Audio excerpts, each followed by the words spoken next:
हरे कृष्णा। तो हम पढ़ रहे हैं आशा, वो सद्गुण जो भगवान की कृपा को आकर्षित करने में सहायक है। हम इसलिए भी आशा बांधे रखते हैं क्योंकि हम जानते हैं कि श्री कृष्ण हमें पुनः उनके पास बुलाना चाहते हैं।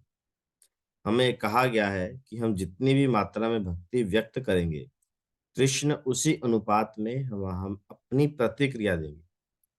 ये यथा माम प्रपद्यन्ते ताम तथैव भजाम्यहम् हम। भगवद गीता। भले ही हमारी गणना के अनुसार हमारे पास अत्यल्प मात्रा में भक्ति है, किंतु तब भी हम आशा रख सकते हैं। कृष्ण के प्रिय भक्त भक्ति से पूरित हैं और वे इसे सभी को प्रदान करना चाहते हैं। हमारी आशा स्वयं से नहीं है, अपितु वैष्णवों की कृपा तथा कृष्ण की कृपा से बंधी है। हमें ऐसी आशा को सदैव संजोए रखना चाहिए। हरे कृष्ण। तो यहाँ पर बता रहे हैं कि आशा जो है, होप, कि भगवान हम पर एक दिन कृपा करेंगे और हम भी अच्छे से भक्ति कर पाएंगे, हमारे अंदर के जो दुर्गुण है वो खत्म हो जाएंगे। वो जो एक होप है, आशा की किरण है, वो भक्त हमेशा बनाए रखता है। पर वो ये आशा अपने आप से नहीं करता कि मैं एक दिन इतना योग्य हो जाऊंगा कि मैं अपने अंदर के सारे दुर्गुण नष्ट कर दूंगा, मैं भगवान पर पूर्णतः ध्यान लगा पाऊंगा। वो अपने आप से नहीं करता। भक्त जो आशा है वो क्या करता है कि एक दिन मुझे वैष्णव की कृपा मिलेगी, एक दिन मुझे मेरे ऊपर गुरु की कृपा होगी या कृष्ण की कृपा होगी, जिससे हम भगवान का निरंतर चिंतन कर सकेंगे। तो होप किससे रखनी? अपने आप से नहीं रखनी, भगवान की कृपा पर हमें विश्वास, आशा बनाए रखनी। और यहाँ पर एक और बात कह रहे हैं। भगवद गीता के बहुत ही प्रचलित श्लोक है, अध्याय 4 श्लोक संख्या 11।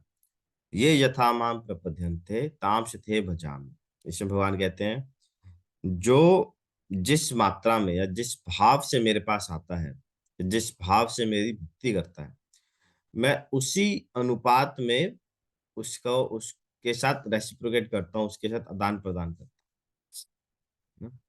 कोई व्यक्ति कोई कार्य करता है, भक्ति योग कोई कार्य करता है, अगर वो अगर उसमें उसके अपने लाभ की भी इच्छा है, उसको ऐसा आशा है कि ये कार्य करके मुझे भी लाभ मिले, है ना, मुझे कुछ मिले, है ना। उदाहरण के लिए 50% वो अपने लिए कर रहा है और 50% भगवान के लिए कर रहा है, तो फिर भगवान भी उसी उसी अनुपात में उसके साथ रेसिप्रोकेट करेंगे। भगवान भी फिर 50% ही रेसिप्रोकेट करेंगे, बाकी फिर वैसे चलेंगे।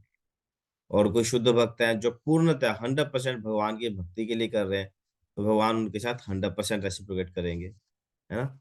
उसी तरह आपने देखा होगा मुगल काल में, है ना, मुगल काल में अनेकों मंदिर तोड़े गए, है ना।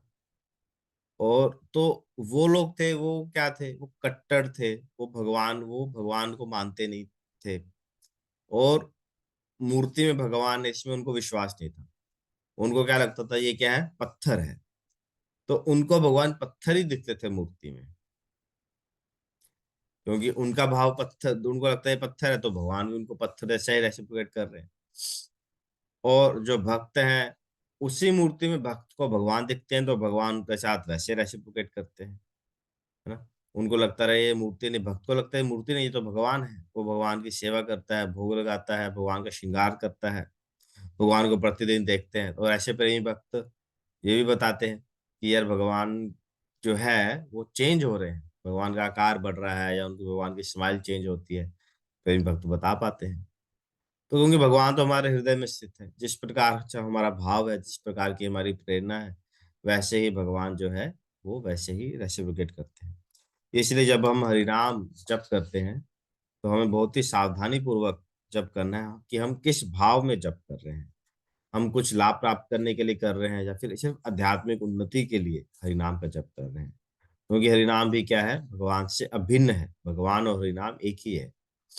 तो जब हम हरिनाम जप करते हैं तो हम बहुत ही सावधानी पूर्वक ये इस भावना से हमें करें कि हमें सिर्फ आध्यात्मिक लाभ चाहिए, हमें कोई और कुछ भी भौतिक चीज नहीं चाहिए।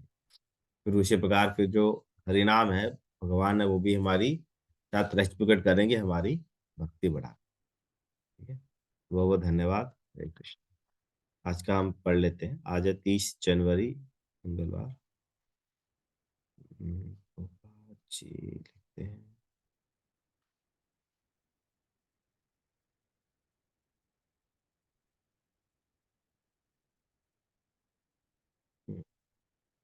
यदि आप व्यवसाय में पूर्णता चाहते हैं तो आपको परम भगवान श्री कृष्ण को प्रसन्न करने का प्रयास करना चाहिए, अन्यथा आप व्यर्थ ही अपना समय गवा रहे हैं।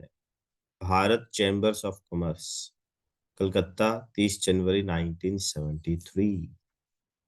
हरे कृष्णा। कोई प्रश्न किसी का?